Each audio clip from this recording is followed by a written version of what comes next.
तो चलिए आज एक ऐसी कहानी की बात करते हैं जो शायद आज की जनरेशन से बहुत ज़्यादा रिलेट करेगी। ये कहानी है बर्नआउट की, विश्वास की और एक ऐसे चमत्कारी बग फिक्स की जो शायद सोचने का नज़रिया ही बदल दे। तो कहानी है कबीर की, एक टिपिकल जेंजी फ्रीलांसर जिसका जिंदगी का आप कह सकते हैं ऑपरेटिंग सिस्टम ही क्रैश हो चुका है।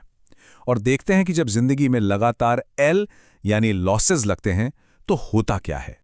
कहानी की शुरुआत होती है हमारे मेन कैरेक्टर कबीर के साथ, जो अपनी जिंदगी के सबसे लो पॉइंट पर है। उसका पूरा का पूरा सिस्टम मतलब ठप पड़ चुका है। जरा सोचिए, एक 22 साल का लड़का जो इस हसल कल्चर के चक्कर में पूरी तरह फंस गया है। स्क्रीन टाइम है 12 घंटे का, लेकिन मेंटल हेल्थ सर्वर डाउन और बैंक बैलेंस वो तो जीरो है ही।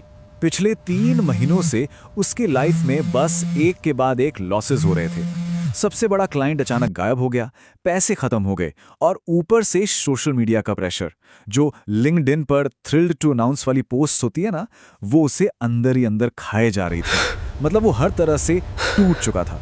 फिर एक फ्राइडे की रात जब वो बस ओवर थिंकिंग के लूप में फंसा हुआ था, एक फोन कॉल आता है जो सब कुछ बदलने वाला था। उसका दोस्त अयान उसे एक ऐसा ऑफर देता है जिससे वो मना ही नहीं कर पाता। अयान इसे कोई पूजा पाठ वाली ट्रिप नहीं बताता। वो कहता है चल यार, एक वाइब चेक हो जाएगा।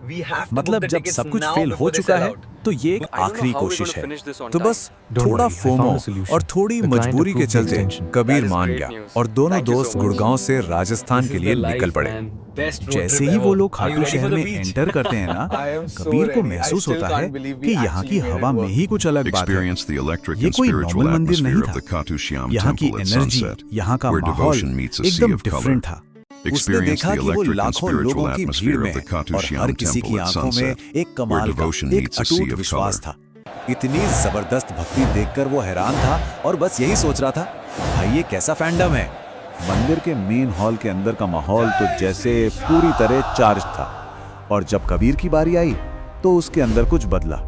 उसने कोई रटी रटाई प्रार्थना नहीं की, कोई मंत्र नहीं पढ़े। उसने बस दिल से एक सीधा, आप कह सकते हैं, एक वॉइस नोट भेजा।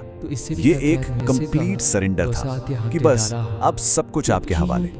उस एक पल में उसने सच में अपना सारा बोझ, सारी टेंशन, सारे डर, सब कुछ वहीं छोड़ दिया। और पता है क्या, उसे उसी पल एक सुकून महसूस हुआ, एक ऐसी शांति जो महीनों से गायब थी। ऐसा लगा जैसे किसी ने उसके दिमाग में जो 100 से ज्यादा टैब्स खुले हुए थे ना, वो सब एक झटके में बंद कर दिया हो। खैर, वो घर तो लौट आया, मन भी काफी हल्का था। लेकिन कहानी यहां खत्म नहीं हुई थी। असली टेस्ट वो तो अभी बाकी था। मंडे मॉर्निंग, वही रोज की एंग्जाइटी वाली फीलिंग। वो चाय बना ही रहा था कि उसके फोन की स्क्रीन पर एक ईमेल का नोटिफिकेशन पॉपअप हुआ। और ये ईमेल किसका था? उसी इंटरनेशनल क्लाइंट का जो उसे महीनों पहले बिना कुछ बताए घोस्ट करके गायब हो गया था। ईमेल की सब्जेक्ट लाइन देखिए जरा, माफी और एक नया मेगा प्रोजेक्ट। इसमें सिर्फ एक अपॉलॉजी नहीं थी, बल्कि एक बहुत बड़ा मौका भी था। उस क्लाइंट ने ना सिर्फ माफी मांगी और पुरानी सारी पेमेंट क्लियर कर दी, बल्कि आगे 6 महीने के लिए एक नया कॉन्ट्रैक्ट भी ऑफर किया, और वो भी पहले से डबल रेट पर।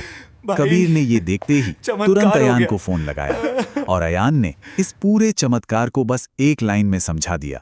उसने कहा, मैंने कहा था ना, बाबा श्याम सबसे बड़े सीईओ हैं। जब कोई पूरी तरह सरेंडर करता है तो वो उसकी एप्लीकेशन रिजेक्ट नहीं करते।